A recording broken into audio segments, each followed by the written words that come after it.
Purihin dakilain ng Diyos na buhay. Isang taon na naman ang lumipas, ngunit ang katapatan ng Diyos ay patuloy na nararanasan sa kanyang iglesia dito sa Southville. Mabilis na lumipas ang mga taon. Ngayon, ang UCC Southville Formation ay dadako na sa kanyang ika-13 kaarawan sa buwan ng Hunyo. Paano nga ba ito nagsimula? Taong 2009, may mga kapatiran mula sa Santa Rosa Unida Evangelical Church na nakatira sa Daang Bakal o Tabing Riles ang lumipat sa Southville 4 Barangay Kaini.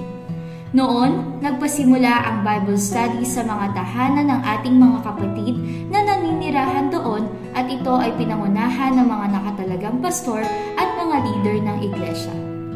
Taong 2010, nagpatuloy ang Bible study tuwing Sabado, ika-2 ng hapon hanggang ika-4 ng hapon. Patuloy ang katapatan ng Diyos sa buhay ng ating mga kapatid sa Southville. Taong 2011, masiglang nagpatuloy ang gawain ng Panginoon at noon din nagpulong ang outreach ministry na pasimula ng pananambahan tuwing Sabado, ika-7 hanggang ika-8 ng gabi. Ang Diyos ay dakila, ang Diyos ay tapat. Patuloy din ang katyagaan at kasigasiga ng ating mga kapatid sa pagpapahayag ng salita ng Diyos sa mga bahay-bahay. Salamat sa kanilang buhay. Ang gawain sa Southville 4 ay pinangunahan ng lupon sa misyon ng Santa Rosa Unida Evangelical Church at tinawag na isang ganap na misyong iglesia ng Santa Rosa. Purihin ng Panginoon ang pananambahan, Bible study, pag-aaral ng mga bata, small group, at visitation ay tunay na ginabayan at pinagpala ng Panginoong Hesus.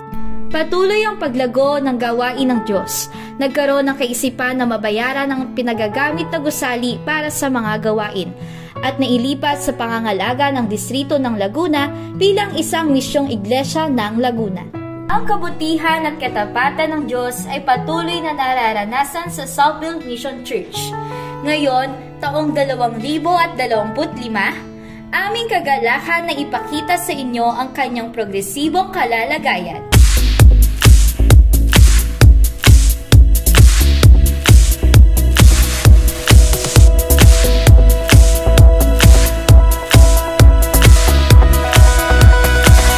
I was lost with a broken heart.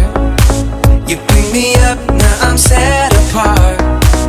From the ash I am born again, forever safe in the Savior's hands. You were more than my words could say. I follow you for all my days. Fix my eyes, follow in your ways. Forever free in unending grace.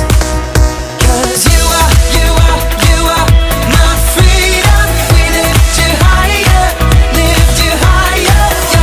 Your love never ending. You are alive in us. Nothing can take your place. You are all we need. Your love has set us free.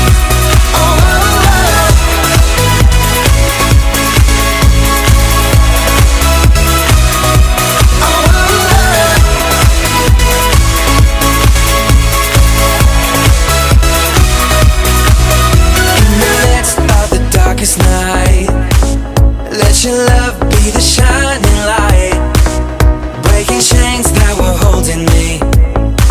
You sent your son down and set me free. Tunay na napakabuti ng Diyos. Ang kanyang katapatan ay hindi magmamaliw. Ngayon ay nalalapit ng muli na ipagdiriwang natin ang ika-13 anibersaryo ng Unida Christian Church Southville Formation, not soon to be, but now a local church. To God be the glory.